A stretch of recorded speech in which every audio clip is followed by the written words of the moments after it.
Le seul quinoa a revêtu de sa belle robe ce samedi 23 novembre 2019 car c'était l'inauguration de la boutique d'habillement Filsino Graffiti à Kinshasa en plein Gombe sur l'immeuble Waikiki. Après l'entrée du désormais mentor de l'empire Filsino Graffiti, lui c'est Josué Mukangu, la cérémonie d'ouverture a débuté par les témoignages des grosses pointures de l'habillement en République démocratique du Congo. Sans plus tarder, je vous dirai tout simplement que ce petit gars ici, qui est devenu aujourd'hui grand messier, je l'ai connu depuis un temps. Il m'a toujours parlé, il me parlait en me disant, Papa José, je finirai un jour pour réaliser ce que votre génération n'a jamais fait. Je connais PIS depuis un moment. Vraiment, je suis ébloui par ce qu'il fait à ce jour. J'ai visité ce magasin à Lubumbashi, ainsi qu'il m'a parlé de chemin un peu partout. J'aime la mode. Je consacre tout mon temps pour la mode. Mais ce que je vais faire ici, vraiment, il mérite des applaudissements plus que ça. Et enfin, après les mots de prière dites par le pasteur de l'hôte, la soirée si haute en couleur a pris fin par les achats et divers, tout en souhaitant le bon et le meilleur futur pour ces bijoux érigés en plein Gombe à Kinshasa. Bon, ça me fait tellement plaisir de voir qu'un natif du pays a pu réaliser une si grande œuvre comme ça, parce qu'on est habitué toujours à s'habiller aux marques étrangères, dont les Hermès, Versace, les consorts. Mais en entrant ici, j'ai pu visionner partout. J'ai trouvé que c'est de la bonne marque. C'est un plaisir. Vous savez, on avait depuis un moment une sorte de déficit d'avoir de magasins, des endroits où on peut s'approprier des habits de qualité. Il faudra peut-être à l'époque faire de voyages. Les amis qui sont venus avant, c'était beaucoup plus nos amis turcs qui avaient leur style, il y avait de revers qui n'étaient pas grands. Alors ici on voit un peu, on se rend compte qu'on serait peut-être en Milan ou je sais pas moi en Naples. C'est une très bonne chose pour nous qui aimons de nous faire chic et bien. Et c'est une initiative qu'il faut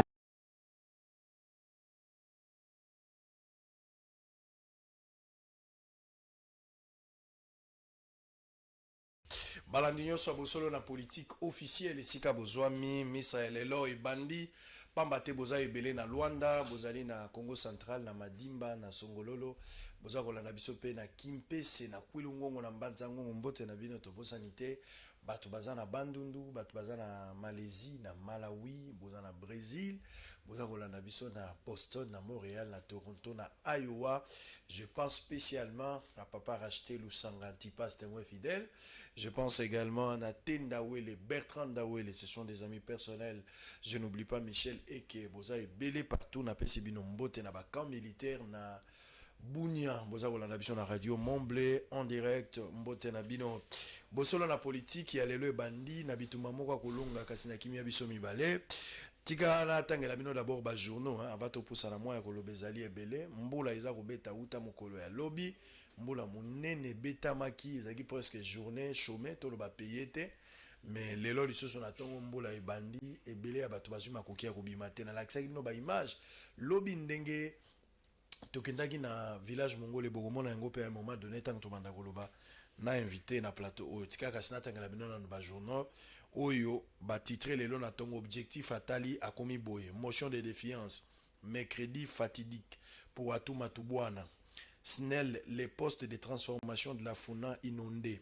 Ndeko mo atuna ngai na niveau ya net la bisinga bindeko. Yo bandeko lobela makambo ya zongisela SNEL facture na ye. Mais makambo ngo komi nango wapi est-ce que ba liesi yo 15 millions obe balesi yo te. Ah, tanga la banaki makambo 15 millions za kinamte. Eloko wana échoué te ko salama mais zwaki mo pose tant tolongo ya Africa Télévision poto ya awa tozaki na combat makasi même bato SNEL babanda combattre biso makasi na likambo wana. Il y a eu des menaces de part et d'autre mais il fallait qu'on vende sa structure pour le Congo salama.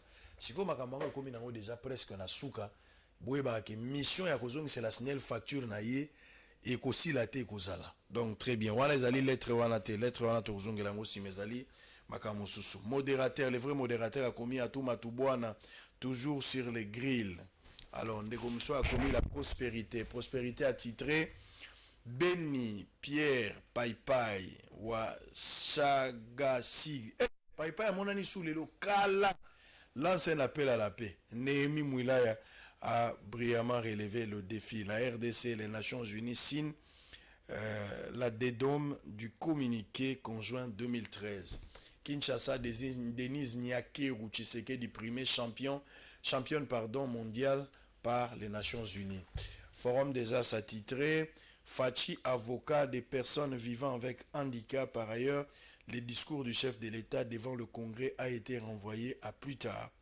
Non, d'abord, il y a eu un communiqué où il va démentir que le chef de l'État a koya na congrès mercredi lelo ezaki biloko lokuta ne ba fake news. Donc toko lo bateke ba reporter on a date ultérieure d'autant plus que bango mo basalaki message pour na ko contredire mensonge ya monene ezaki na niveau ya toile. Donc nano pe ba lobby teke koya plus tard. Donc totika ko commenter biloko mzuzu. FCC réinventé à Kisantu, les profs Mouila a brillamment relevé les défis. AFDC a le preuve du débauchage mise à nu. La BCDC écarte les dangers d'une dépréciation d'ici la fin de l'année. BCDC, ah oui, ça BCC, ça c'est bien. Alors on va prendre libre débat pour terminer avec libre débat en gros. Tout ce qui on va commis FCC, plateforme ou parti politique en devenir. De Orugwiza, publicité meilleure par la population avec 85%. On a un sondage na bango muzi, toi la tête de la Mouka. Pour quel projet? C'était la question. Alors, selon la politique, il y a l'élo et bandi. Place aux Agolandabis. Nous allons recevoir spécialement, nous allons recevoir spécialement le président. Il y a assemblée des hommes libres pour la toute première fois qui va répondre seul à ma question parce que c'est très important. Question Toro Balelo na Tongo. Monsieur Cédric Emango, bonjour. Christian Emango. Christian Emango, pardon. Oui. Ça, c'est Trésor qui a mal écrit. Christian Emango. Très bien. Donc, Trésor, il faut demander pardon aux téléspectateurs. Christian c'est pas grave. Emango, bonjour. Sango. Alors, Tozoli qui était au Lexango, Malam, on a bossé dans la politique et à l'élo. On aura suffisamment de temps. Alors, on va entamer. Naïb Sagibino que. Misa elingala eleki misa français na bato ebele. Ta on a loba ki on bato azomona lokwa ngana zokosa, ozo exagérer. Est-ce que ça est solo penza misa elingala elekaka. Papa soki misa on elekaki te. Pape, oya pape. Avandi penza na église catholique kuna na Roma. Papa sali misa na lingala.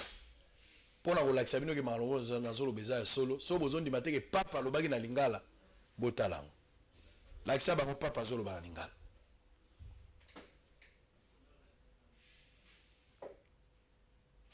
Je pense qu'il faut, s'il vous plaît, Trésor, il faut avoir monsieur. Ne me traumatisez pas, s'il vous plaît. Alors, nous voulons avoir l'image. Appréciez à cette image-là, il faut me mettre ça. Ndeko Torozoa, première question. On va prendre, en attendant que la régie se prépare pour nous donner cet élément. Trésor, qu'à la fin, il faut surveiller ça. On va prendre le dossier Congo central avec Atou Matubwana. Atou Matubwana, comme je l'ai lu tantôt dans le journal, Monsieur Mogoza a initié contre Atou Matubwana. Plénière Morezali convoqué le mercredi. Beaucoup de personnes pensent que moi acharnement Morezali contre tout Matubwana pour que Balongola et Sika Yazali.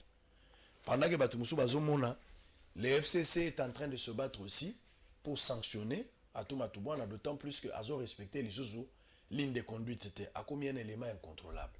Quelle lecture vous avez le na senga matondi mingi pona plateau oyo ya bosolo na politique ndenge bapesi biso lisusu avantage wana ya ko se présenter devant ba téléspectateurs lelo actualité politique na mayenyo sezo le kalamboka na biso.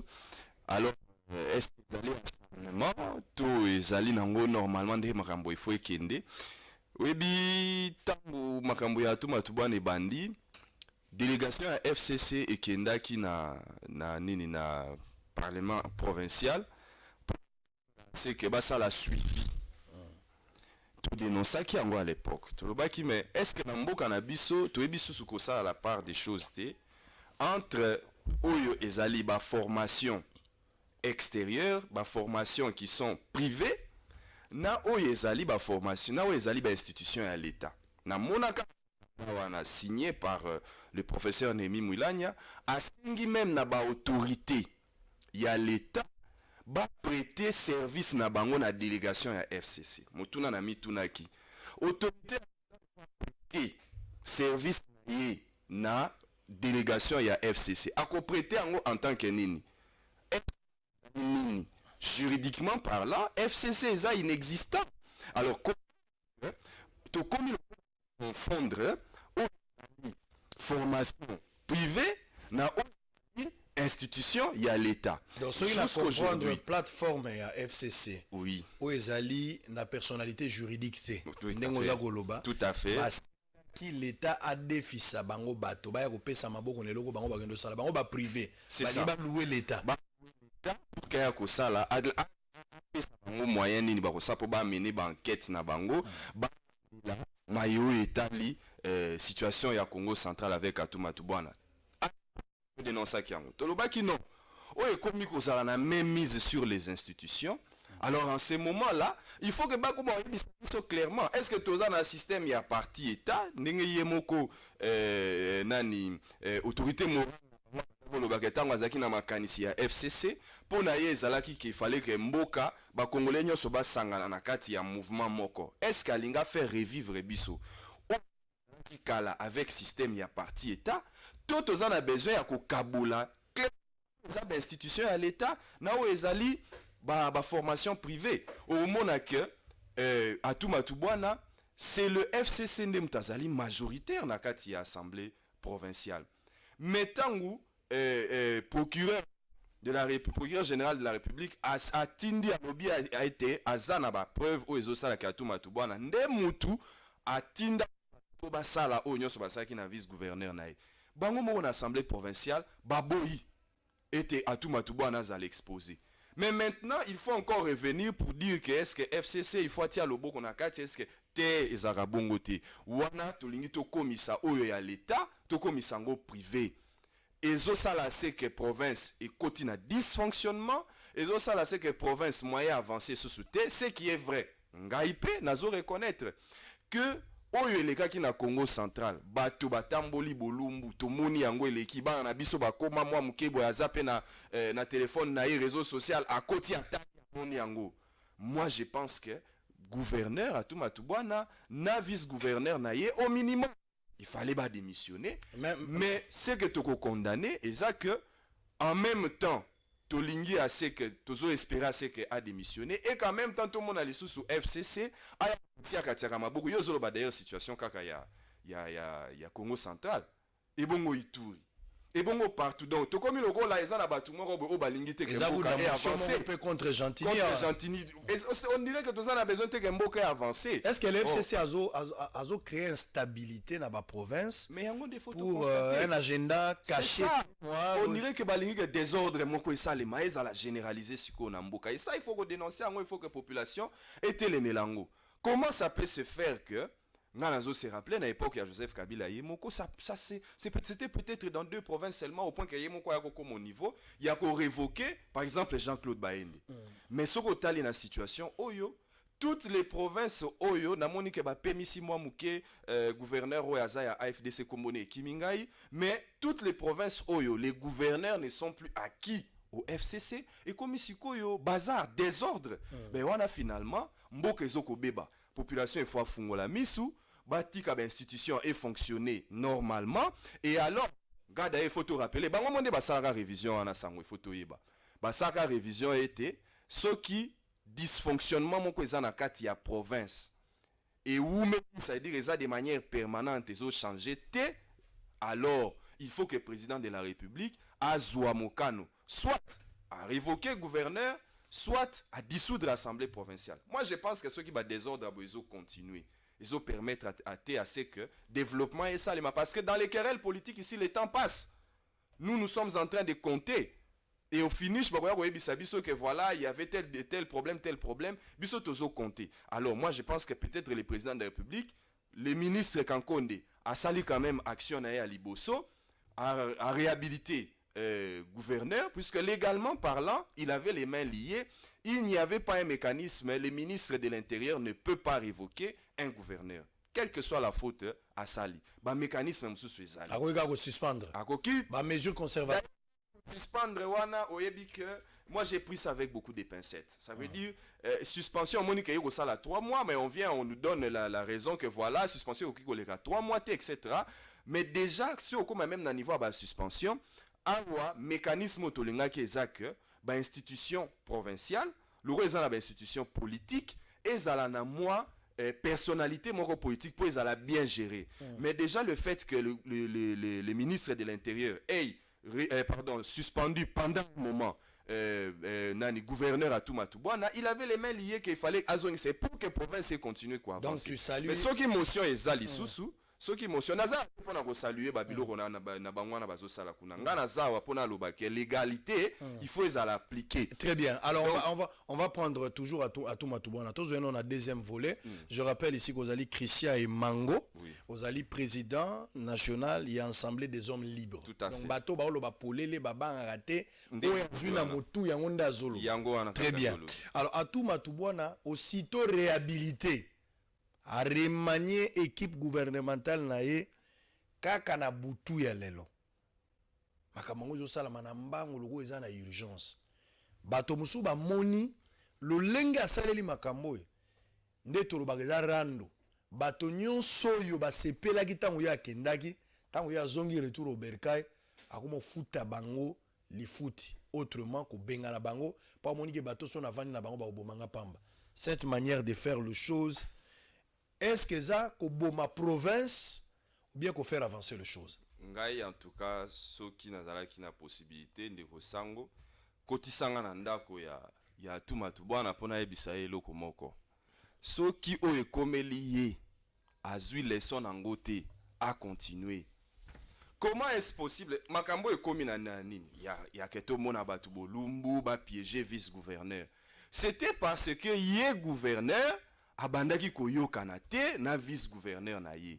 Alors comme tous les coups sont permis ndenge ba politicien balinga koloba, alors finalement il fallait kokende ti na ba niveau wana. Mais à mon aki fait retour ezongaki au lieu to yina vice-gouverneur plutôt tozui sympathie envers ye et puis yende gouverneur et comment qu'est-ce qu'on poursuivre. Soga linga continue l'instabilité wana que maintenant il faut encore remanier tous les gouvernements provinciaux pour que Naébité a installé banane. Ça va créer encore et encore des jaloux, ça va créer encore et encore. Moi, frustration est belée dans la province et la conséquence c'est que c'est ingérable. Moi, je pense que le président de la République, il faut voir si koyo prérogative naïe. Ceux qui ni province ou n'est ingouvernable boué. Tout ça été soit à dissoudre l'Assemblée provinciale, que l'élection anticipée à l'organiser, même si le blocage n'est pas est-ce que ça ne créera pas une crise? Mais tout ça déjà la crise. Crise est déjà dans le Congo central. Il y a un rappel là que Boutou a changé les sous membre du gouvernement provincial. Crise est ça parce que et puis crise ou la constitution à lobby il faut la crise et où meli o ils ont la têtu. Boluki bo trouver solution mais bozo zonga kaka na point wana. Bozo à la case départ. On s'est observé Sikoyo. Suspendre gouverneur à province. Aussitôt réhabilité, motion Et ça bloque toujours, donc on ne sait pas avancer. Rassure-toi. Que ce qui émotion, elle est quittée. Au moins, elle est sous population et ton mot qui sont. Est-ce que le président va a pas la fonctionner? compétence, il y a dissoudre l'Assemblée provinciale? Article 197, 198, ceux qui n'ont sali confusion T, mais l'article, il y a la constitution exact clair. Révisé en 2011. Parce qu'à un moment donné, on avait estimé que, moi, désordre est au niveau de la province. Alors, président de la République, en tant que garant, il y a bon fonctionnement. Garant en fonctionnement de l'institution.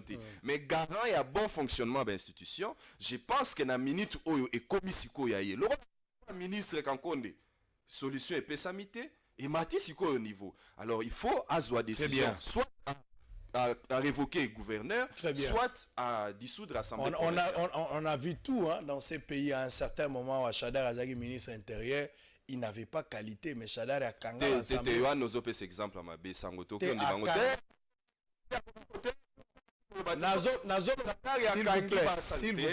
vous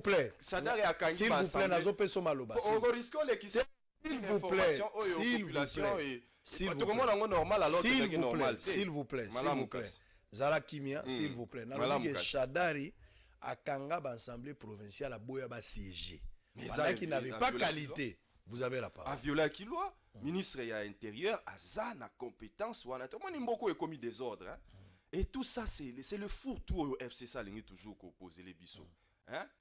C'est en coalition, Koyokana, tout gouverner ensemble. Mais maintenant, là, c'est comme si on est en train de mettre à tout moment les bâtons dans les roues pour qu'il n'y ait pas de sort dans Mboka. Ça, c'est nous, peuple, qui tous souffrir.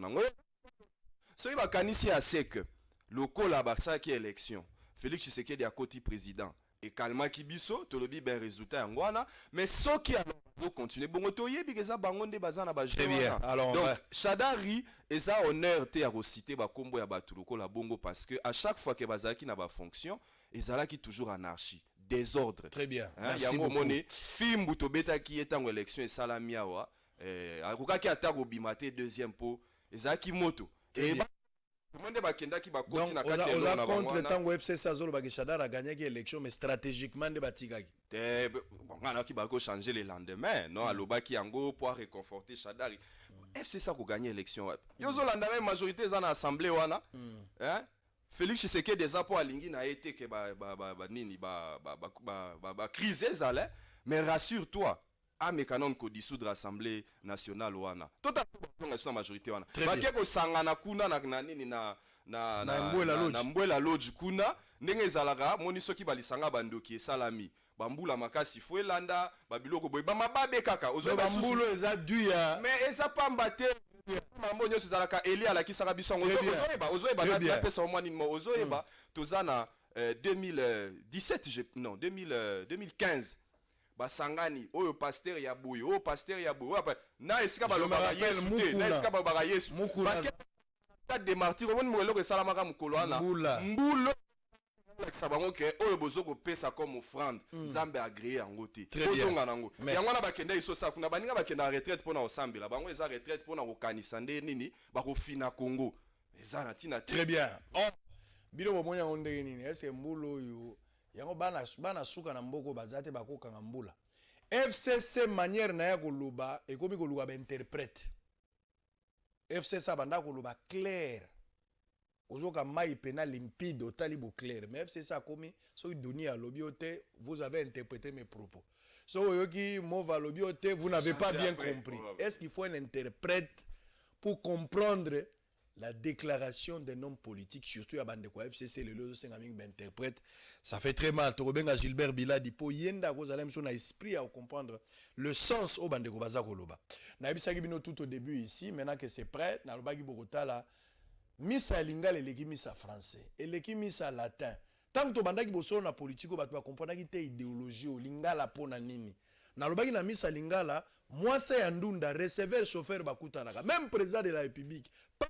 Misa lingala TVza radio ta boye bagena za monseigneur na salaka muyoko sakana na nzoto molimo ko simba te. On revient tout juste après pour la continuité de son politique officielle.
Moboto.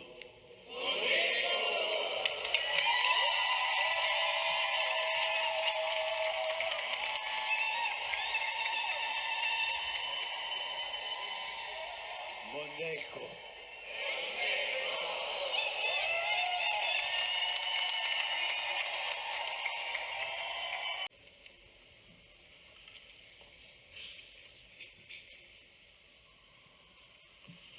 Moboto. Merci précieux Moyoko. Uti ko futa masumu na yo. So ezalaki wana Kinshasa pape pena to poneli ekolo to nga to pesa papa pape to nga to pesa ta muluba po yo kabi Boboto. Wana kanti vie Etienne Boboto. Très bien, misa lingale leki misa français, leki misa latin. Donc conclusez ça ngwana bangonyo so ba kolanda, c'est normal. On va entamer un autre point, mais je voulais vous donner. Donnez-moi la lettre là, précieux Mouyoko. Nalobaki na bino likambo moko na dénoncaki la semaine dernière, je vais revenir sur ça. Soko komi na Bandalungu à côté à église Mangembo. Komi na église Mangembo, na souke eza na rond-point moko babengaka rond-point Luputa. Et ezali quartier résidentiel, bato bavandaka bandako ezali. Bato babandako beta bale na mwa terrain wana bana mikie bandaka la tant bato azokola. Mais mikolo epusani bato bakomisa ngo terrain ngulu. Bakoma koya wana batumbaka bangulu na mo ezalaka nango normal mais na poko nde bato batiaka mo bakiti libanda mwa ngulu kote nyama shoma ezali. Mais ce qui est grave eza na batu moko ya mitema mabe bake komona gouverneur Gentini Ngobila basololi na Gentini babiote biso tolingi tosala kermesse awa sikoyo quartier o ezali résidentiel bino bokende kosala kermesse ndenge nini bato wana bake koluka Gentini bakomi lettre Gentini pe a répondre bango na ndenge ya malamu Gentini apesi bango nzela bakokende na bango kosala mais heureusement pona ye akomaki sous réserve ya bourgmestre ameka pe ko apprécier situation ndenge ezali place wana ba toilette ezali te soki botie kermesse pendant un mois bato bazokufa na beni bango bawanda obina wana pendant un mois ba toilette ezali te vous imaginez environnement wana problème nini bakokoma nango alors babita ya place wana na basango bango nyonso basepeli te bakomeli bourgmestre bakomeli gouverneur bakomeli même réservé même copie na ba député provincial entre autres Christelle Vonga pe bakomeli na ba pasteur Godempoe bakomeli bango po bango baza ba Elia funa bantingi pour le bakomeli bango pour que sika wana ba cha kermesse te ngai pesango mokonzi ba saisir ngai donc ndenge nazalia wa je mettais toute mon énergie en jeu pour que terrain wana kermesse tika la kosala maté ba kermesse ça ba distraction minene tozo kotsa na mboko pendant que peuple aza okufa na beni pendant que na mongole mbule beti bato baza na pasi. On va revenir sur ça. Merci beaucoup, précieux Mouyoko. Alors, nazo tuna na nous question. Affaire 15 millions. Nangena tuna PGR. 15 millions, tokomi nango wapi. Yo lo ba biso to lo ba soute. Oui, toyoka kiyo. Mais pesa biso compte rendu. Makambo 15 millions, tokomi nango wapi. To continuer ka kokanga monoko. Ka pongia ba bébé.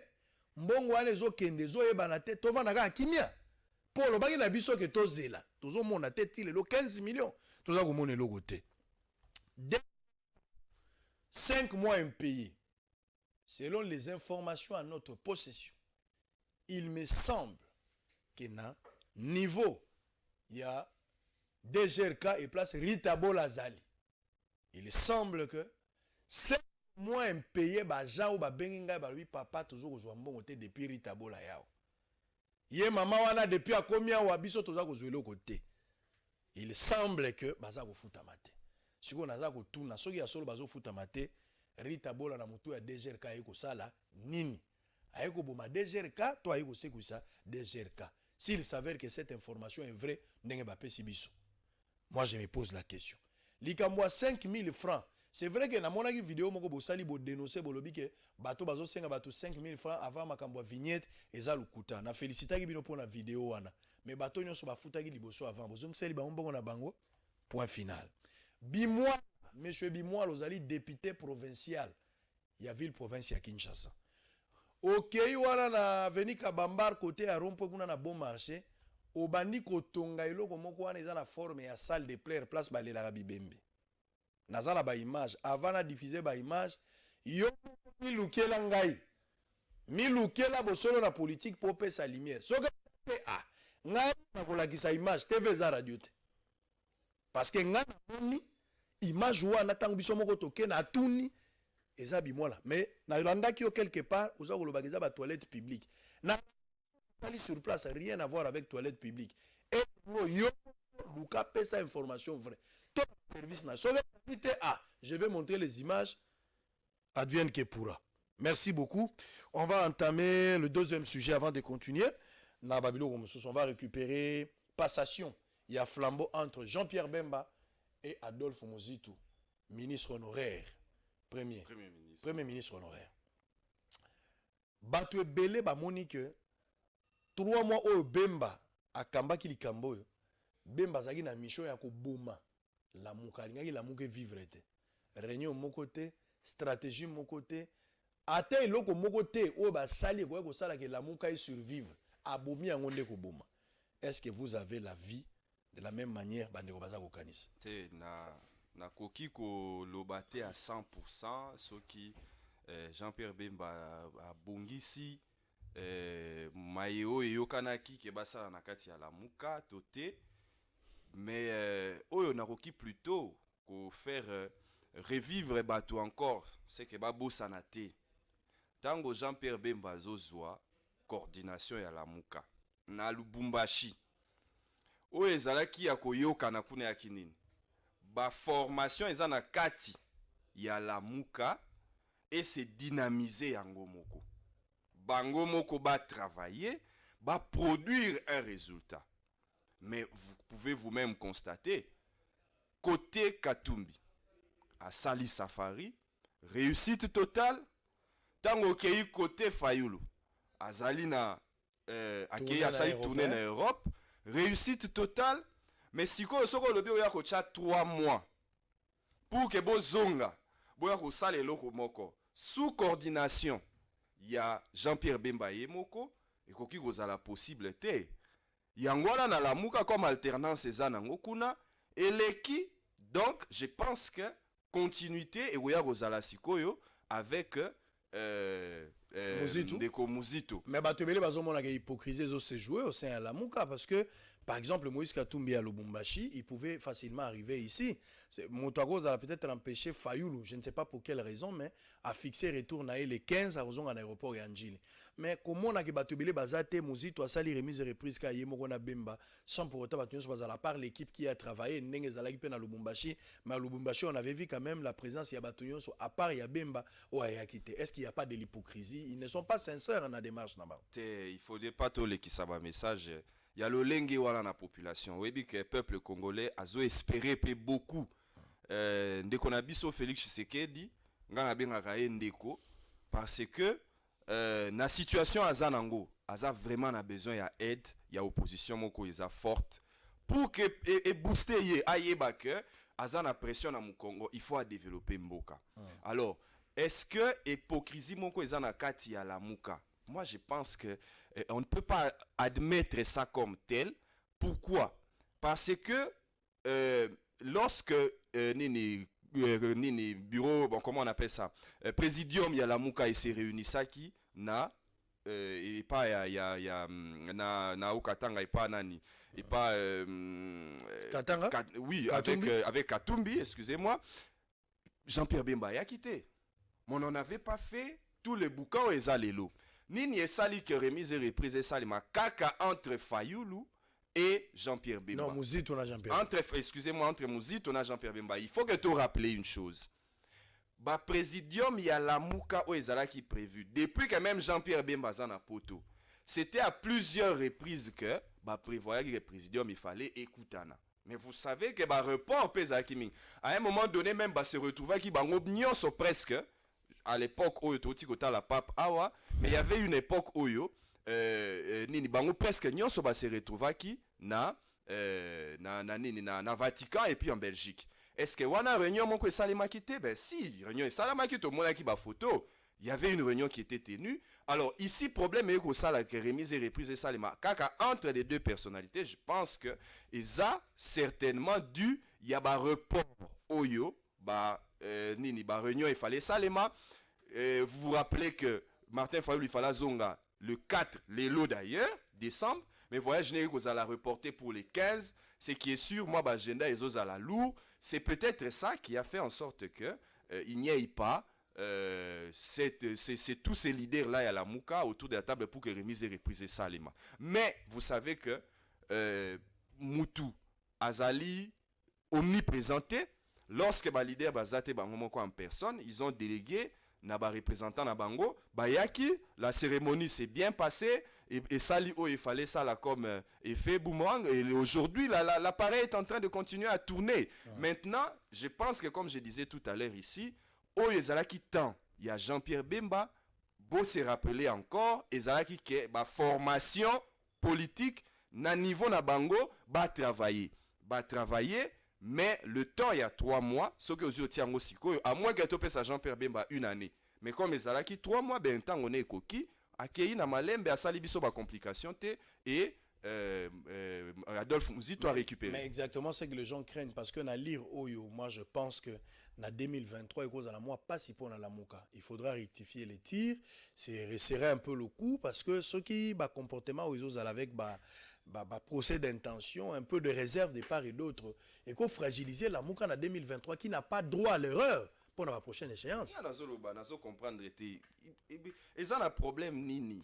Lorsque Présidium et Salami na Lubumbashi, ba leader à la Mouka ba se déplacer, yo kaki ba swani, yo kaki ba bundi, ba sali Présidium, loko la batu, oyo baza na monde évolué, ba discuter, ba silisi ya bango ba gina nikuna, ba bimisi ba résultat. Ce n'est pas une crise qui ne dit pas son mot. Est-ce que c'est une crise qui ne dit pas son mot? Et là, il faut d'abord relever na kati ya la Mouka, et ça que débat démocratique et zali. Ça au moins nous pouvons le constater.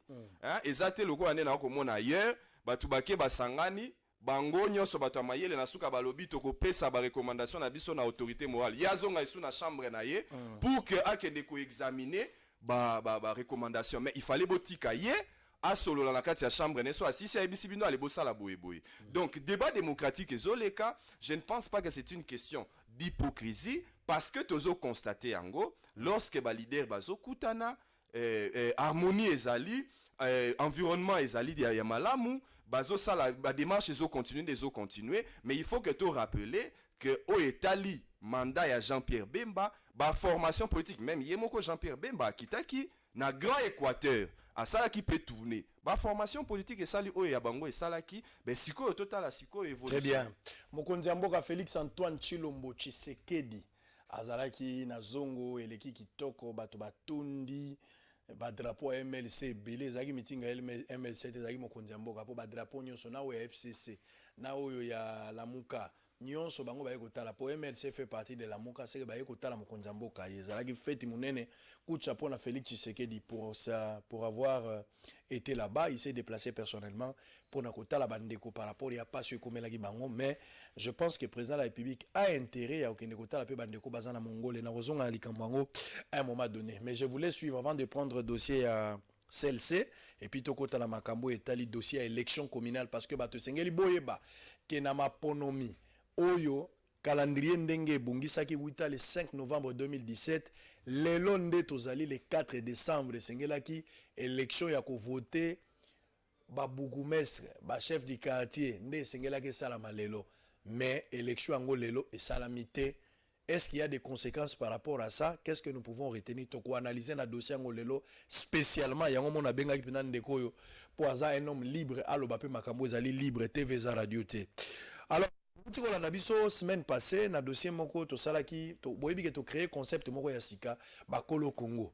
Bakolo Congo ezali concept moko toza ko sala ngo toza ko animer biso misato ngai Israël Mutombo sango mokonzi tata malongi officier de permanence chef de poste. Mais naza ko animer yango na ndeko Pero Luwawa naza pe na ndeko Roland Iso biso misato nde toza ko animer émission wana. Alors toyambaki ndeko Léon Nembalemba di papa Molière généralement émission wana to tourna ngo libanda. Biso moko tozana ba matériel toza ko tourner mais kulu tozana ndenge na ya ko sala alingaki to koma epa na ye pour que to enregistrer ngo kuna to sali yango na Léon Nembalemba par rapport à makamunyo so bande ko tambola na ville ba mafinga moko bazo koler yango na kombo na ye pendant que ya lobi kezali était bolanda bino no émission yango ndenge elekaki. Alors si ma émission wana moi ba remarque ye moi ebele ya bateau par rapport ya déroulement ya émission mais biso pe to kotaki na moi labo to sali étude par rapport ya émission biso to salaki boyo ka réponse oyo bakolo Congo ba pesi porte-parole nango ezali Pero Luawa yende à répondre pour la ça la moins mise au point na likambango. On se retrouve après pour tous les dossiers à CLC pour CLC lobby azo bana ba marche vous allez 3 jours et vous allez les 5 les 6 les 7 na cour constitutionnel donc c'est là yoyo à bana na démission ou révocation il y a ba juge à cour constitutionnel et puis toujours dossier élection pour terminer. À tout à l'heure. Ndeko Sango, merci de nous pesi so maloba avant tous avoir invité. Ah, watolingi to dénoncer Lokomoko. En tout cas, nous voulons ici, comme concepteur, présentateur et émission, exprimer notre indignation dans Makambo ya Nabiso, Papa Nabiso Léon et Manemba Sali. Roland a natangi na classe na ifasi ki banda première année de graduate na licence yo tanga classe ozongi lisusu na yo zotango lingo za ba diplôme ma diplôme à 3. Donc toza ba journaliste nzela te otokozwa mutu to ticket na mesa aloba pendant 20 minutes. Likambo ndeko Léon et Manemba Sali pona ba ndeko surtout ba Holanda biso to lingi to dénoncer yango. Yaya Salini ni kuluta Salini. To yambi kulutu une émission peut-être lisumu to sala ke za ke to tourner ke émission na Molière. Tango biso to kei Papa Léon et Manemba, 24 heures après, à Zongi, dans le même plateau, à Bakisi Biloko Oyo à Lobaki une émission. Ça, c'est une tricherie de la part de notre grand frère que nous voulons ici dénoncer. Tolito saisir l'occasion pour te présenter, excuse Nabiso, la bataille de Gono Soto Balandak. Parce que nous avons partout, mais comment nous avons journaliste, beaucoup de temps, pendant 20 minutes, vous aurez lancé. Biloko Nyo Soto Oyo, Papa Léon et Manemba, Lobaki, surtout vers la fin, pendant 15-20 minutes, à Lobaki Yangona Bisoté. Parce qu'après, tu as exprimé l'indignation na biso, tu sali émission, à Tikali na sima na biso, à l'équipe, à Bakisi Makambo, tu tournes une émission.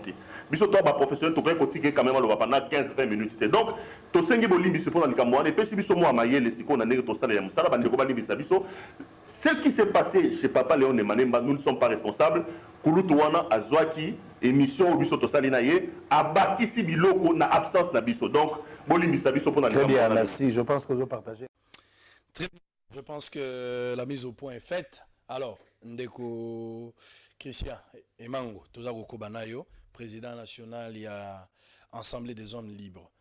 Celle-ci, Azako Banda Makambona et Lobby, Azako Télémela, l'isolo à 15 millions, mais Azako Sengape, Balongola, juge, Oyo, Bazalaki na Makambo Itali, Kanya Kanaku constitutionnel. Est-ce que demande ya bandeko oyo oye botami sous les lois surtout en bamoni mokonzi mboka a beti loboko na mesa bakangi collaborateur na elukelanga soki président na bité soko za na photo ya collaborateur wana lobo comment on a so lobo soki lobo lobo soki lobo bakangi lobo azala makala pona 2 millions de dollars sikoyo 15 millions yoyo ya bana eza komona na te. Est-ce que celle-ci na état de droit va répondre likambo total qui marche au basala qui zaki pena récit total en termes ya batu l'idée était bonne mais batu bazaki momuke. Vous pensez vraiment que démarche yo lobo yewana lobo azala makala. Donc kuna mukeba ya za place wana lokola chef de poste soki ozange sika kolala okepa ya mukeba ye mtayambaki doli makamba ko yamba pe yo likambo zate na oka kalala kikotote na butu wana tango akomaki oh depo banda ko beta ba pesi na dra batura baluka mesa lali te butu mobimba likambo za eloko ami lukela ki CLC badoli makambo za makambo mike ya minene za mambo yo ba CLC zo sala ya yambo ngana lingi d'abord na interpeller CLC awa uti koloba ke et puis ezaka yote mto reconnaîtra kango professeur Ndaiwe lié moko alobi que c'est vrai o ezaki résultat ya mbaleleki ya manifestation eza o yote banda ki kozela mais ezaki dû à quoi parce que il faut que ça l'examen wana ezalaki dû na Gentini Ngobila abubaki bango et biso na niveau ya Assemblée des hommes libres oyebi que structure na biso et ça a pour objectif principal, il y a militer pour l'effectivité à la liberté publique et économique. Na moment où mutu alobi ke ngana zo sala manifestation. L'État azalina eloko kaka monko ya kosala. Ya kondima parce que article 26 ya constitution est clair balobi informer kaka gouverneur ya ville ya ville to ya nini ya province pour na bisika mususu et que ye apesa yo sécurité pour la manifestation na yo et salema tozali na oba bengaka régime ya information mais yo ka onini Gentini ayebisaki bango po a détourner et que eloko ane salema te manifestation yo kana ki samedi toyebi biso nyonso samedi misala mutakoki osala demi-journée asisi aye na ye manifestation biso nyonso tozalaki ya moto 15 millions efo emonana mais yoka oyo gentini aye kosala habité bon marché samedi il faut bon marché lundi. Pour la raison ezalaki clair parce que le président de la République a relancé Kinshasa Bopeto. Bon, wana ba kinwa ba mo bayebi to kota peut-être to rozwango na sujet asuka yo moko yebindenge komemango mais est-ce que na ba mboka nyonso mokili oyo biso mona rakutu na minute oyo au niveau international rencontre moko eza na cadre ya OTAN ba force moko na niveau ya Atlantique mais au moment la question qui ba chef d'état bazali en même temps ba tu bazo manifester pembeni est-ce que bomaka mutu et bomaka mutu te la même chose Félix Tshisekedi lorsqu'il part ici en France récemment il y a Zangambo na Macron nangambo pe wa yambo na batu na ba manifestaki mutu akufaki est-ce que zaki na likambo soki ozomona mutu azomemelo kwa bongo ta mususu eza yango ande FC pardon CLC alingai kokota na banini wana te ezaka moyen moko pona kotumbo la population et se révolter désordre kota tozonga na ba jeune na bango banda ko sala biso il y a quelques années ici on pouvait pas faire une année il faut 5 manifestations violentes batu bazo kufa na ebite so bango ba sepela ta ba mona ba makila wana soki ezaka ba sacrifice na bango na ebite mais c'est quand même grave que gouverneur a répondu na bani na bo alors wana benga ki ezaki provocation basaki population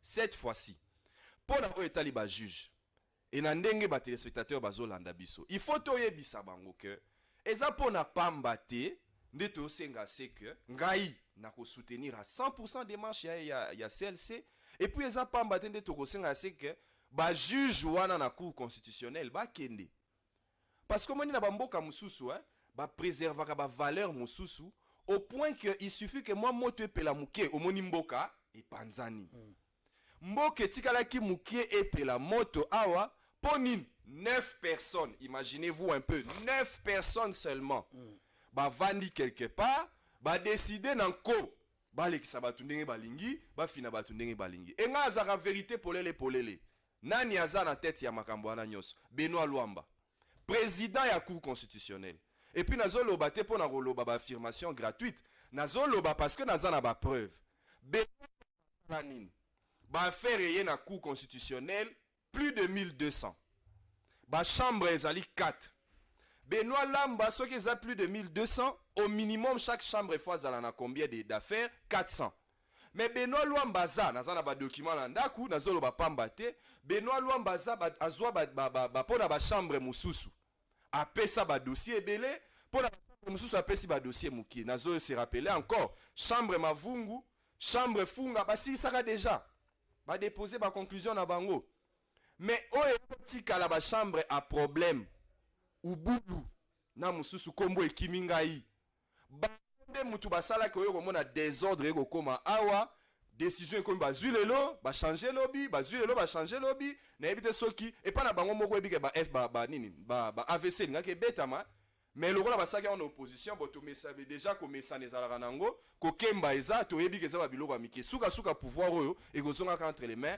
ya peuple okay. Donc en conclusion moi je pense que le président de la République ordonnance oyo eza ezopesa statut ya ba membre ya cour constitutionnelle et pesi ndingisa nini que soki amoni juge moko a pris décision na tardivement c'est-à-dire alekisi 30 jours ba pesa bango pour rendre décision soki rendre bango tardivement président de la République aza na possibilité ya ko révoquer pesanga moi 1 minute na ebiso nazo si sawana tu peux t'imaginer un seul instant sango Assemblée des hommes libres oyo to constata que loi électorale na makambo nango abuzoba ya seuil oyo moni mamini eko sala na parlement to kenda to saisir cour constitutionnelle 150 signatures s'il vous plaît au minimum au moins to saisir cour constitutionnelle to ebisi bango biso nini oyo ezoloba ke loi sur le seuil eza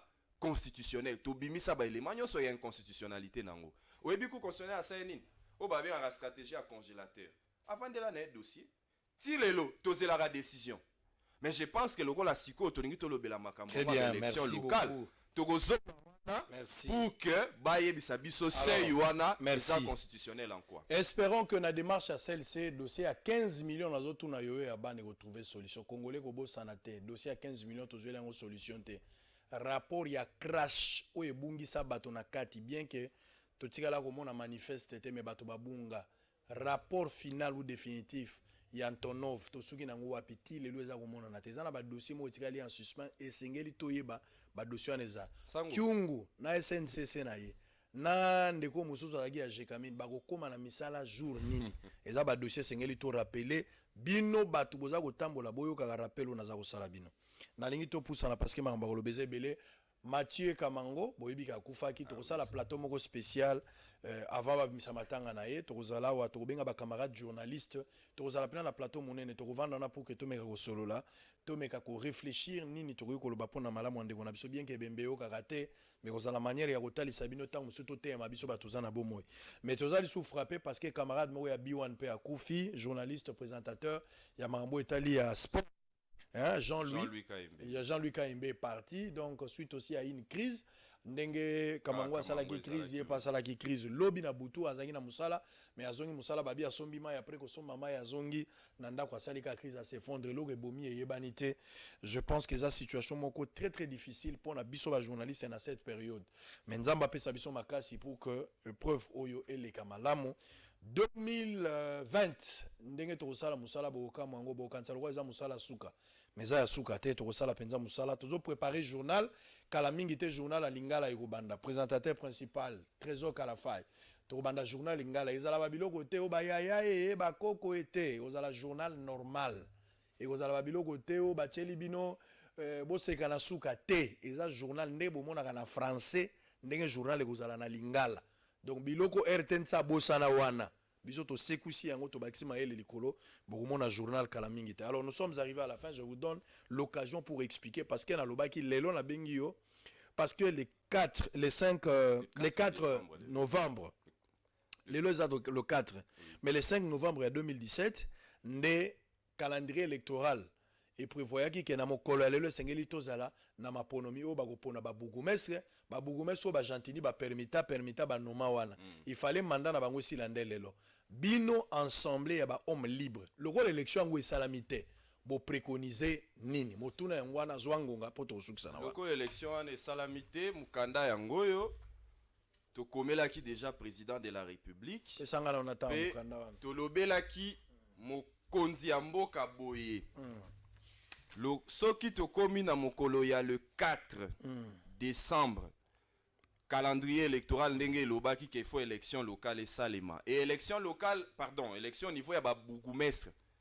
et salema soki et salamité toyeba yango biso assemblée des hommes libres na population congolaise ezo accompagner biso toko reconnaître lisusu bokonzi ata gouverneur soki moko te bourgmestre ya bourgmestre soki moko te bolimbisi donc obanda lelo ba bourgmestre ba yoka biso malamu ba démissionner oya ko démissionner te mikolo nyonso na siège ya institution na ye akoyoka biso makelele kuna voilà désobéissance civile eza prévu na constitution na biso to boki ke illégitimité continue mais ndeko sango to lobaki apona Kabila te le 20 décembre esuki akende ye kutu akei bongo bino ba bourgmestre sonité bokotikala na yebisa bino loko moko ba bourgmestre o na Kinshasa baza nommé bon pas seulement na Kinshasa sur toute l'étendue de la République démocratique du Congo ba autorité à entité territoriale décentralisée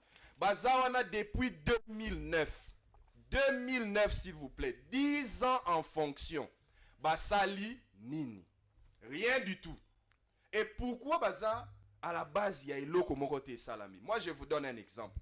Gentini Ngobila se réveille un matin. Toujours lui. Alobi, non, n'abandi ko percevoir ba taxi à parking. Et si elle aura déjà un stationnement avant, n'abandi ko percevoir ba taxi à parking. Maintenant, tu es kota la namibeko. Belelando kitang mongongo ezananu. Sinon, roya eko kende yo pamba. Et le banga été musicien moko na Congo nda lobi yango. Ba taxe wana ya parking eza ya province te. Ba taxe ya parking eza ya ba bourgmestre. boni gouverneur okomi ko s'arroger ya kozwaka mbongo wana. Tolobi te ko sale mabongo te. Et puis na pe sa population information moko d'après ba estimation ba expert. Soki ba taxe ya stationnement na ya parking et salami malamu, perception nango ezwami malamu, ça peut amener jusqu'à 300 millions, pas de francs congolais, de dollars. Alors imaginez-vous un seul instant que Babougoumes va gérer 300 millions de dollars par an. Mais ça va emploi. Vous allez créer. Alors depuis Kimbuta, va conserver va pouvoir na bango pour que développement est à la base. Si quoi tolobi marambouana sili bozawa depuis 2009 to moni résultat mon côté permuté et puis va permuter pour anim. Azaki na matete. Yende batinde bino na bandal. Batini na bandal.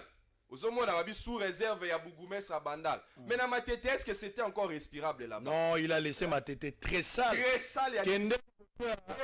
Kende liboso a parqué à matete. Les Bougoumes que là une fois des ordres de moi les gars na matete. Tu sais qu'il y a menasanga kendati na service ya aner Bougoumes roana bandalungu. Ba jewana doni makambwazaki na. Kendati na aner. Heureusement, biso to bato qui jamais tombé na bitumba. Hein? Tigala tanga lettre, on va terminer par là. Lettre na bango bakomaki, ensemble à ba homme libre bakomi lettre. Natanga lettre ango. Transmis copie pour information. So journaliste azo tanga, ta tout ça la biloko lingala otali diction na vocabulaire. A ozo luko copie otendenge yazo sala ngapi na tanga nde tanga. Diction na vocabulaire. Transmis copie pour information à Monsieur le vice-premier ministre, ministre de l'Intérieur, Sécurité, Affaires coutumières, à Kinshasa Lingwala, à Monsieur le président de la Commission électorale nationale indépendante CENI, à Monsieur le gouverneur de la ville de Kinshasa, tous à Kinshasa Gombe. Son Excellence, Monsieur le président de la République démocratique du Congo, avec l'expression de nos hommages les plus déférents. 6 boulevard Tchachi à Kinshasa Gombe. Démission, ça se concerne démission. Des missions membres CENI et de toutes les autorités des entités territoriales décentralisées. Excellence, Monsieur le Président de la République, en vos qualités des garants du bon fonctionnement des institutions, l'Assemblée des hommes libres vous saisit pour la raison reprise en marche. En se fondant sur les calendriers de la Commission électorale nationale indépendante, le mercredi 4 décembre 2019 est le jour du scrutin des élections combinées des conseillers urbains, des bourgmestres et des chefs des secteurs, étant donné qu'aucun signe avant-coureur ne présage ces élections, nous vous prions d'exiger la démission de tous les membres de la CENI. De même, notre structure s'indigne de l'anarchie qui règne au sein de l'arbre administratif congolais, non seulement que le gouverneur de la ville de Kinshasa s'est donné le luxe de nommer des bourgmestres en violation de la législation en la matière, avec l'effet d'entraînement que cet acte a causé. Cette même autorité s'arroge avec le droit de gérer la taxe sur le parking au sein de la ville, alors même que cette prérogative relève des communes, conformément à l'article 50 de la loi organique portant composition organique et fonctionnement des entités territoriales décentralisées. Dès lors, comment pouvons-nous envisager effectivité de la décentralisation dans notre pays, gage d'un développement qui doit partir de la base au sommet? Ainsi, l'AL, et donc Assemblée des hommes libres, tient à vous informer, à défaut d'une démission volontaire de toutes les autorités des entités territoriales décentralisées, qu'à partir de la date su-évoquée, elle ne le reconnaîtra plus exerçant le moindre pouvoir de l'État. République démocratique du Congo, donc l'expression de nos dévouements. Signé Christian Mangomfumu Kei, président. Bosolo la politique, il y a Sili, un dernier mot. Merci beaucoup. En tout cas, dernier mot. Tu sais qu'il y a des missions, il y a l'autorité à l'entité territoriale décentralisée. Tu sais qu'il y a des missions, il y a Corneille Nanga, na équipe na Mobimba. Pourquoi? Parce que Corneille Nanga, pour Nabiso, tozo estimé que eza yende mutu asali makambo nyonso po élection sale maté azala toujours wana ba sabiso azo expédier les affaires courantes ba futaka bango fele et puis biso tozelaka non tolingi que développement et sale na niveau ya base. Corneille Nanga démissionné po tozo bandane na yo to bandane na yo to sengi d'abord démission na yo ensuite to koleka sikoyo très bien. Alors mon ami, nous sommes arrivés à la fin de la ligne. Au moins côté Papa Zolo Baboboto, Papa Nda Osilisa. Tigangana conclut Papa Zo Silisa. Et kenda ki o Capernaum malobaki na baye koli waye misa elinga leleki misa ya français, leki misa latin na lobaki. Toyambi po na bino président ya assemblée des hommes libres, Christian Imango Ndazala qui invité les lots à réfléchir. Corneille Nanga ba kosenga démission mais 100 millions au ba dénoncer aux États-Unis. Bambongo bubakisaka po bosuma machine selon rapport aux États-Unis à Bimisaka. Nanga mbongo kenda wapi. 15 millions PGR au lobito lobate tondimi. Mais sur 15 millions kenda wapi ou ensemble nous avec l'enquête, il n'y a pas de suite. Boza ebele boza ko sepela musala toza ko sala. Na rappel que il semble voilà c'est ça que la justice. Ba on balinga phrase il semble que na niveau ya de basali 5 pour futi bangote. Rita Bola yoye 5 mois batu bafuta mite. Oyaki ko sala nini na DGRK. Selon batunde baza ko kanisa ba ko mona que vous êtes incompétente. Si l'information est vraie, c'est qu'incompétence que vous allez confirmer. Ce que ça fausse, peut ça information yo zanango. Bi moi na lobino avant ça ba image mi là. Totinda bato ba ya ko expliquer nini ozotonga la venir ka bambara na bon marché. Atoli nguba na samai poso magali kolopo na lobaki, moto aliaka manga, moto aliaka pondu, azala na pressa ko zekate po indice ko monana. Pape Moutazo si samisa. Merci na yo. Merci beaucoup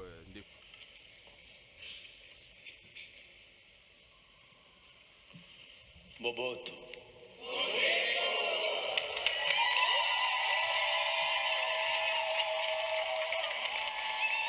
Le seul quinoa a revêtu de sa belle robe ce samedi 23 novembre 2019 car c'était l'inauguration de la boutique d'habillement Filsino Graffiti à Kinshasa en plein Gombe sur l'immeuble Waikiki. Après l'entrée du désormais